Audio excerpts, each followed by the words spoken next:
താങ്കൾ സംസ്ഥാന പുരസ്കാരമൊക്കെ നേടിയ ജേതാവാണല്ലോ.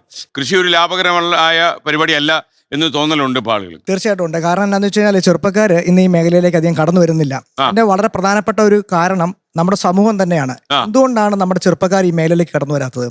നമ്മുടെ ഇവിടെ ഗുണമേന്മയുള്ള ഭക്ഷണം ഉണ്ടാക്കാൻ പറ്റാഞ്ഞിട്ടൊന്നുമല്ല. അല്ല, ഇവിടെയുള്ള ആളുകൾ കൂടുതലും നോക്കുന്നത് എന്തിനാണ്? വിലയാണ് നോക്കുന്നത്. ഏറ്റവും വില കുറഞ്ഞ വസ്തുക്കൾ എവിടെ കിട്ടും അതാണ് കൺസ്യൂം ചെയ്യാൻ നോക്കുന്നത്.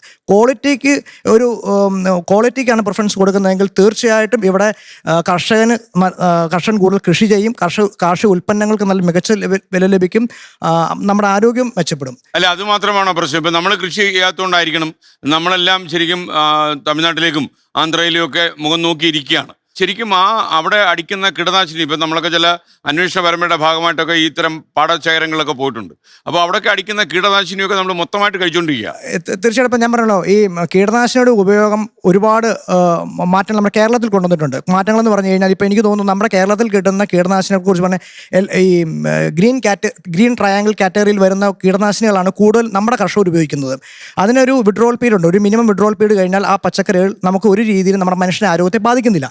എന്നാൽ റെഡ് കാറ്റഗറിയിൽ വരുന്ന കീടനാശിനികൾ അത് ശരിക്കും പറഞ്ഞു കഴിഞ്ഞാൽ അത് ബാൻ ചെയ്യേണ്ട ഓൾ ഓവർ ഇന്ത്യയാണ്. അത് ഇപ്പൊ കേരളത്തിൽ മാത്രം നിരോധിച്ചതുകൊണ്ട് ഒരിക്കലും പ്രയോജനമില്ല. കാരണം തമിഴ്നാട്ടിൽ ഇപ്പൊ ഈ പറയുന്ന റെഡ് കാറ്റഗറിയിൽ വരുന്ന എല്ലാ കീടനാശിനികളും ഉണ്ട്. അത് ഇപ്പം മലയാളികൾ ഇപ്പൊ കേരളത്തിലെ മലയാളികളാണ് ഏറ്റവും കൂടുതൽ മറ്റ് സംസ്ഥാനങ്ങളിലെ പച്ചക്കറികൾ കൺസ്യൂം ചെയ്യുന്നത്. താങ്കൾ എന്തൊക്കെയാണ് കൃഷി ചെയ്യുന്നത്? എനിക്ക് ഒരുപാട് കൃഷിയുണ്ട്. പ്രധാനമായിട്ട് ഒരു ഡയറി ഫാം ഉണ്ട്. ഒരു 25,000 കോഴിയുടെ പൗൾട്രി ഫാം ഉണ്ട്. രാസവസ്തുക്കളാണോ ജൈവവളമാണോ എനിക്ക് ഞാനൊരു ഡയറി ഫാം തുടങ്ങിയത് തന്നെ ഒരു കൃഷിയിടത്തിൽ ഒരു ജൈവ വളത്തിന്റെ സ്രോതസ് ഉണ്ടെങ്കിൽ മാത്രമേ ഇനിത്തെ കാലത്ത് കൃഷി ലാഭകരമാവുകയുള്ളൂ.